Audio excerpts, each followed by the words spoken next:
अस्सलाम वालेकुम दोस्तों। उम्मीद है कि आप सब दोस्त खैरियत से होंगे।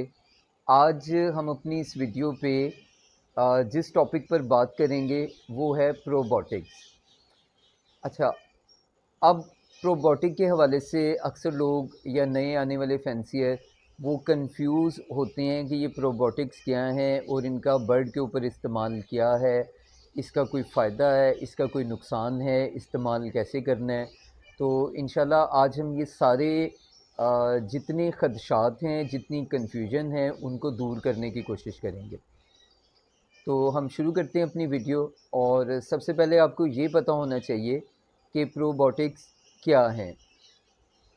तो बेसिकली तो ये एक सब्सटेंस होते हैं, लेकिन आप आम अल्फाज में इनको कह सकते हैं कि ये सेहत वाले जरासीम हैं। और अगर आप बर्ड को प्रोबोटिक्स देते हैं या प्रोबायोटिक देते हैं तो आप अपने बर्ड की हेल्थ को इम्प्रूव करते हैं। तो किसी भी बर्ड की हेल्थ के लिए प्रोबायोटिक ज़रूरी होती हैं, लेकिन हर चीज़ का एक कायदा और एक कानून मौजूद होता है। उस कायदे, रूल्स या रेगुलेशन के तहत आप किसी भी चीज़ को बर्ड को फ़राहम करते हैं। तो अब हम इस पे बात करते हैं। जैसे कि आपको प्रोबायोटिक का पता चल गया कि ये सेहत वाले जरासीम हैं, लेकिन ये हम किन कंडीशंस के अंदर बर्ड को देंगे। तो सबसे पहले आप इसका इस्तेमाल सुन लें।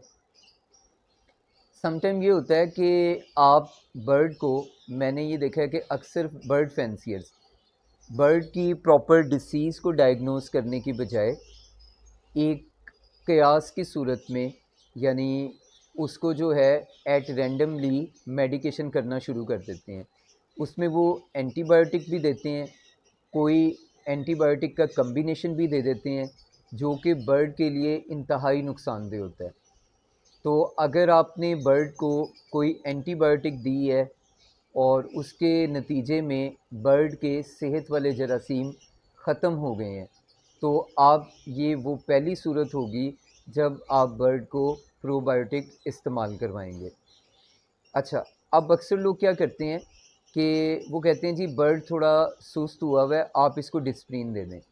तो जब भी आप डिस्प्रिन स्प्रिन का इस्तेमाल करवाते हैं तो उससे भी बर्ड को साइड इफ़ेक्ट आता है और वहाँ पे भी बर्ड के सेहत वाले जरासीम मुतासिर होते हैं।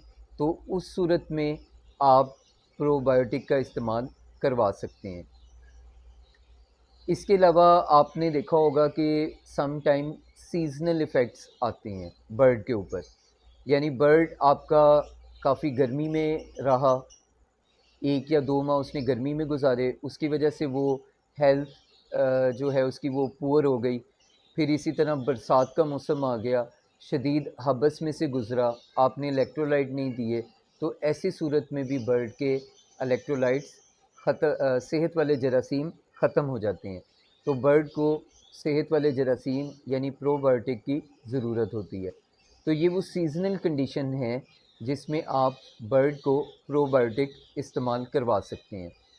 अच्छा, ये तो थी वो सूरतें और इस्तेमाल जहाँ जहाँ आप प्रोबायोटिक बर्ड के ऊपर अप्लाई करेंगे। तो अब हम देखेंगे कि प्रोबायोटिक के फ़ायदे क्या हैं, यानी एक बर्ड को प्रोबायोटिक से क्या फ़ायदा हासिल होगा। सबसे पहले तो हम देखेंगे, बर्ड को हम शुरू से देखते हैं, बर्ड का क्रॉप, उसके लिए भी प्रोबायोटिक यानी उसके क्रॉप को स्ट्रॉन्ग रखने के लिए, मज़बूत रखने के लिए, अच्छी वर्किंग के लिए प्रोबायोटिक ज़रूरी होती हैं। फिर आप क्रॉप से निकल के आगे जाएं, इसकी डाइजेशन के लिए प्रोबायोटिक फ़ायदेमंद है। फिर आप इसकी जो इंटेस्टाइन्स हैं वहाँ चले जाएं, वहाँ पर प्रोबायोटिक जो है वो बड़ा अहम किरदार अदा करती हैं, बर्ड की आंतों को मज़बूत रखती हैं। इसके अलावा अगर बर्ड का लीवर हैवी एंटीबायोटिक से के अप्लाई करने से वीक हो गया है, तो वो लीवर को प्रोबायोटिक हेल्दी करेंगी। अगर बर्ड आपने, जैसे अमूमन कुछ सीड इस किस्म के बर्ड को दिए जाते हैं जिसमें चिकनाइयाँ होती हैं, अगर आपने गंदे चिकनाई वाले बीज बर्ड को फ़राहम किए हैं और उसका लीवर जो है वो फ़ैट की वजह से शदीद मुतासिर हुआ है, तो वहाँ पर आपकी प्रोबायोटिक उसके लीवर को साफ़ करने के लिए, नीट एंड क्लीन करने के लिए इस्तेमाल की जाएंगी। ये इसका एक बहुत बड़ा फ़ायदा है।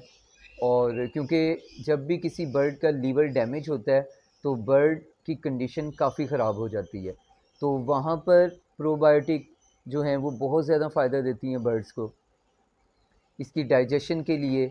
और सम टाइम बर्ड के बहुत सारे एंजाइम्स ऐसे होते हैं जो कोई ना कोई लिक्विड रिलीज़ कर रहे होते हैं, तो वहाँ प्रोबायोटिक बर्ड को बहुत ज़्यादा फ़ायदा पहुँचाती हैं। तो इन सूरतों में भी यानी प्रोबायोटिक हमें ये फ़ायदे देती हैं। अच्छा, इसके बाद ये है कि वो कौन से सोर्सेज़ हैं जहाँ से हम प्रोबायोटिक को हासिल कर सकते हैं, या पैरेट आपका बर्ड प्रोबायोटिक ले सकता है। तो इसमें भी लोगों की जो सोच है या बर्ड फैंसियर की सोच है वो काफ़ी लिमिटेड है, और यहाँ पे मिसकंसेप्शन बहुत ज़्यादा है, तो वो मैं आज आपका क्लियर कर देता हूँ। अक्सर लोग बर्ड की यानी जब हम सॉफ्ट फूड बनाते हैं एग ब्रेड बर्ड के लिए, तो उसमें वो कहते हैं जी ब्रेड आप शामिल ना करें, तो बल्कि एक ब्रेड आती है ब्राउन कलर की, अगर आप उसको ऐड करते हैं, शुगर फ्री होती है वो, अगर आप ब्राउन बर्ड अंडा ब्रेड में ऐड करते हैं तो ब्राउन ब्रेड आपकी प्रोबायोटिक्स होती हैं। इसके अलावा आप किसी भी यानी अ, किसी भी सेब के सिरके को अगर बर्ड को इस्तेमाल करवाते हैं, तो वो भी एक तरह से एप्पल फर्मेंटेशन होती है, तो सेब का सिरका भी प्रोबायोटिक्स होती हैं। और अगर आपके पैरेट बड़े हैं और वो फ्रूट्स खाते हैं, तो एप्पल, फ्रेश एप्पल, गावा, अमरूद, पपीता, ये सारे फ्रूट भी बर्ड को प्रोबायोटिक फ़राहम करते हैं, यानी इनमें से भी प्रोबायोटिक निकलती हैं। उसके अलावा अगर आप देखेंगे यानी दही जो है, कर्ड अमूमन, या योगर्ट भी जिसको कहते हैं, वहाँ से भी आपकी प्रोबायोटिक की एक काफ़ी बड़ी मिकदार हासिल होती है बर्ड के लिए। तो आप अक्सर लोग क्या करते हैं कि वो स्पेशल किसी कंपनी की प्रोबायोटिक बर्ड को यूज़ करवाते हैं, तो आप कोशिश करें कि जो नेचुरल सोर्सेज़ हैं आप वहाँ से प्रोबायोटिक को कैरी करें और बर्ड को दें, ताकि आपका बर्ड हेल्दी और एक्टिव रहे। इसके अलावा और बहुत सारे सोर्सेज़ ऐसे हैं, वेजिटेबल्स हैं कुछ, वहाँ से भी आपको प्रोबायोटिक हासिल होती हैं, तो वो भी आप अपने बर्ड को दे सकते हैं। तो आज की वीडियो बस इतनी ही। उम्मीद है कि बात आपको समझ आ गई होगी, और आप ये सारी चीज़ें अपने बर्ड के ऊपर अप्लाई करेंगे और बर्ड आपका नेचुरल तरीके से प्रोबायोटिक हासिल कर सकेगा। तो आज तक के लिए इतना ही। अगर आपको वीडियो अच्छी लगी हो तो चैनल को सब्सक्राइब कीजिएगा, वीडियो को शेयर और लाइक कीजिएगा। अगर आपके जहन में कोई क्वेश्चन हो तो वो कमेंट सेक्शन में आप पूछ सकते हैं, या ईमेल के थ्रू भी आप पूछ सकते हैं। तब तक के लिए अल्लाह हाफ़िज़, अस्सलाम वालेकुम।